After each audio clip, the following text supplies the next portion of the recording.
আমাদের ছাদ বাগানে অনেক ধরনের গাছ থাকে।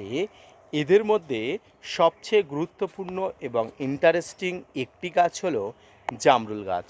তবে সাধারণ যে জামরুলগুলো আমরা মোটামুটি দেখে থাকি, এই জামরুলগুলো কিন্তু সেই ধরনের জামরুল নয়। এটি হলো একটু রেড কালারের জামরুল, রেড কালারের মিসাইল জামরুল। মিসাইল অর্থাৎ লম্বাটে জামরুলের বিভিন্ন ভাগ আছে বা বিভিন্ন গ্রুপের আছে। এই মুহূর্তে যে জামরুল গাছটি দেখতে পাচ্ছেন, এটি হলো রেড কালারের একটি মিসাইল জামরুল। এই জামরুল গাছে এই সময় পরিচর্যা আপনি কি করবেন, অর্থাৎ গ্রীষ্মের শুরুতেই আপনি জামরুল গাছের কি পরিচর্যা করবেন, গাছের কচি পাতা আসাসহ গাছকে আরও সুস্থ সবল রাখতে আপনি এই এপ্রিল মাসে বর্ষার প্রাক্কালে বা বর্ষার আগে কি খাবার প্রদান করে দেবেন, আসুন তাই নিয়ে থাকছে আজকের ভিডিওটি। না স্কিপ করে কন্টিনিউ করুন।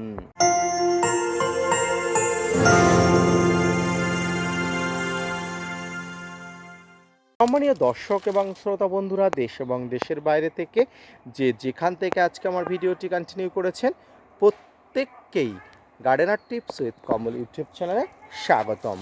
আমার ছাদ বাগানে প্রায় 2 বছর বয়সী এই জামরুল গাছটির বৃদ্ধি বা গ্রোথ দেখতে পারেন।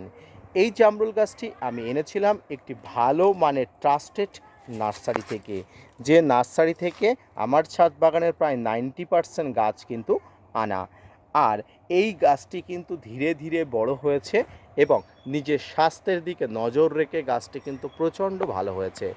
জামরুল গাছের ফুল আসে সাধারণত বর্ষাকাল থেকে শুরু হয়, বা অনেক সময় জানুয়ারি মাসেও কিন্তু জামরুল গাছের ফুল এসে যায়। তাই আপনার প্রথম কর্তব্য বা দায়িত্বের মধ্যে যেটা পড়ে, জামরুল গাছকে ভালো করে পরিচর্যা করে সুস্থ সবল স্বাভাবিকভাবে গড়ে তোলা। জামরুল গাছের বিভিন্ন প্রজাতি আছে। এই মুহূর্তে আমার কাছে যেটা দেখতে পাচ্ছেন, এটা হলো বিভিন্ন জাতের মধ্যে একটি সেরা জাত, ধন্যবাদ। রেড মিসাইল প্রজাতির একটি জামরুল।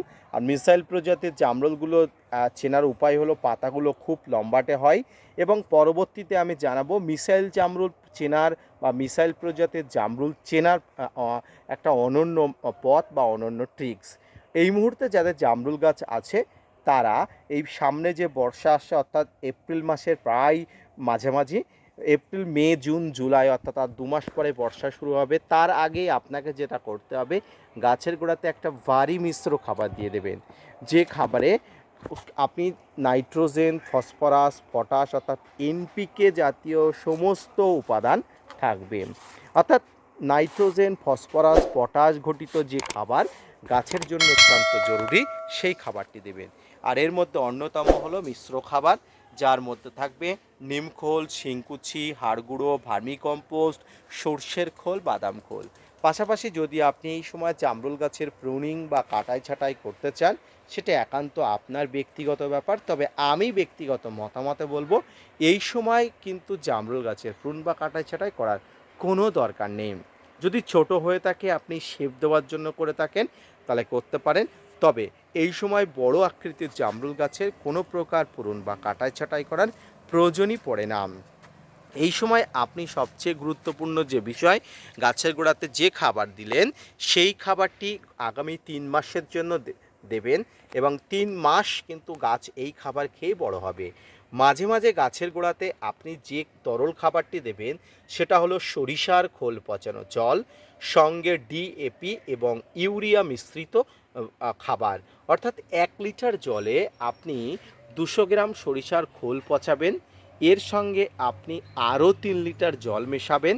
এই 3 লিটার জলের সঙ্গে আপনি 1 থেকে 2টো বা সর্বোচ্চ হলে 10টি ডিএপি দানা, 10টি ইউরিয়ার রাসায়নিক দানা, সেই দানাটি মিশিয়ে নেবেন।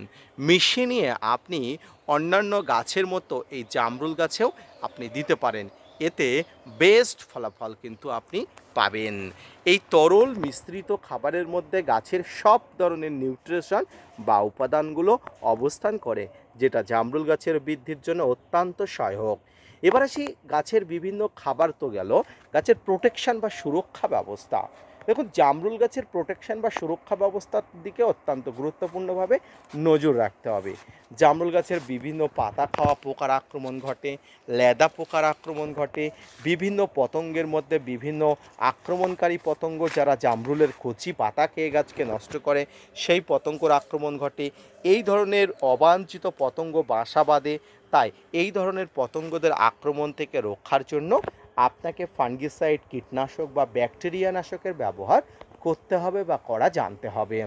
এর জন্য আপনি ডাইমার্টের 30% composition, imidacloprid group composition, cypermethrin composition, অথবা যারা বাংলাদেশি বন্ধু আছেন তারা নাইট্রো বা সোবিক্রন 425 ইসি কম্পোজিশনের কীটনাশকগুলো ব্যবহার করবেন আপনার ছাদ বাগানের এই জামরুল গাছগুলোকে প্রোটেকশন বা সুরক্ষা বলয় প্রদানের জন্য।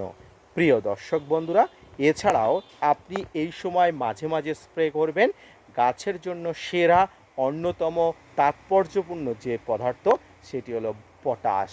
পটাশ অর্থাৎ আপনি পটাশের কথা বললে লাল পটাশের দিকে চলে যান।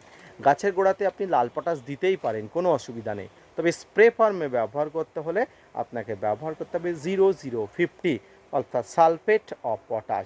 এই সালফেট অফ পটাশ আপনি আপনার ছাদ বাগানের জন্য সুরক্ষিত বা রক্ষিত করে রেখে দেবেন। সময় হলে প্রয়োজন অনুসারে প্রতি 15 দিন থেকে 1 মাস পর পর আপনাকে ব্যবহার করতে হবে। এবং সবশেষে বলি, আপনার ছাদ বাগানের গাছের গ্রোথ যদি ঠিকঠাক হয়ে থাকে, কোনো প্রকার পিজিআর প্রয়োগ করার দরকার নেই। আপনি যদি সঠিক জাত নির্বাচন করতে পারেন, তাহলে আপনার ছাদ বাগানের জামরুল আপনার সিজনের আগেই কিন্তু হয়ে যাবে বা ফুল দেখা যাবে। তাই একটি সঠিক জাত নির্বাচন করা কিন্তু সবচেয়ে গুরুত্বপূর্ণ বিষয়। আজকের ভিডিওটি এই পর্যন্ত। এপ্রিল মাসে জামরুল গাছের পরিচর্যা সম্পর্কিত সমস্ত তথ্য আমি আপনাদের দিলাম। আশা করি এই ভিডিওটি আপনার অনেক ভালো লাগবে বা লেগেছে। যদি ভালো লেগে থাকে আমার ছোট্ট ইউটিউব চ্যানেলটাকে ভিজিট করবেন। ভিডিওগুলো ভালো লাগলে চ্যানেলটি সাবস্ক্রাইব করে পাশে থাকবেন। ধন্যবাদ।